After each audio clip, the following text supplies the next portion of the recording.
Bueno, yo con mucha ilusión porque, como ustedes saben, yo ya estuve en una época importante de mi vida en el Instituto Aragonés del Agua y he retomado esta vuelta, pues eso, como digo, cargado de ilusión, sobre todo porque además ya tenía la ventaja de conocer muchos de los proyectos que se estaban desarrollando en el Instituto y, bueno, pues hay que seguir con ellos. Bueno, no nos debería de sorprender porque Aragón está hecho de sequías, ¿eh? Nosotros tenemos un clima que tradicionalmente repite estas situaciones y por tanto no nos debería de sorprender. La pena es que nos coge así de imprevisto parece, pues porque lo que teníamos que haber hecho probablemente no lo tenemos, ¿no? Que son todas esas obras de regulación que hubieran permitido tener una cantidad de agua suficiente para que nuestros regadíos no se hubieran resentido. Puede paliar en algo, resolverlos no, ¿eh?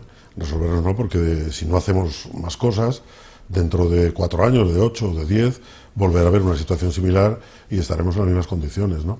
Por tanto, los decretos de sequía pueden paliar una situación puntual, pero no resuelven la realidad de nuestra tierra.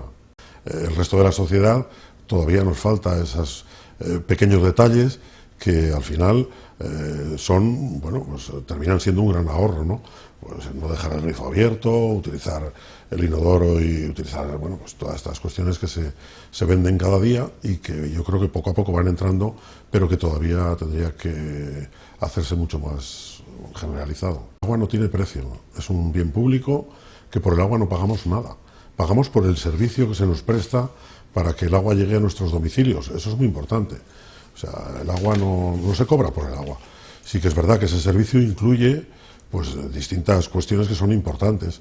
Pues que el agua sea de calidad, hay que hacer unos tratamientos que valen un dinero. Bueno, pues es un impuesto medioambiental, un impuesto autonómico, o sea, es un tributo al que estamos obligados todos los aragoneses, porque el hecho imponible no es lo que se ha estado contando por ahí, la depuración, no.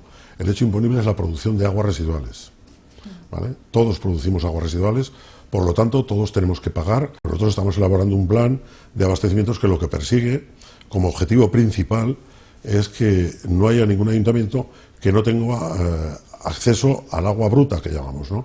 No a la distribución, que esa sería una segunda fase, sino a tener ese sitio, ese punto de agua que permita que el agua llegue a cada casa de cada ciudadano. Y nosotros somos responsables en la utilización del agua, en el consumo ese que decimos.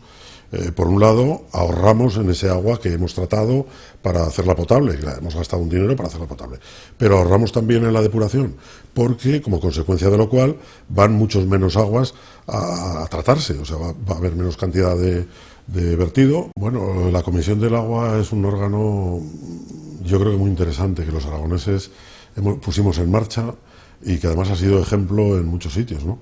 Yo creo que se nos ha tenido como ejemplo, diría que en toda España, ¿no? E incluso en Europa. Creo que es un órgano de concertación social, podríamos llamarlo, ¿no?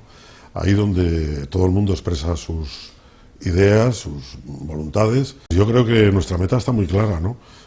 Dar un servicio a los ayuntamientos, dar un apoyo, una asistencia técnica y económica hasta donde podamos y seguir en esta misma línea para trabajar en los temas que nos marquen un poco las necesidades de Aragón, ¿no? En estos momentos son la depuración y el abastecimiento, ahí estaremos. Habrá otro.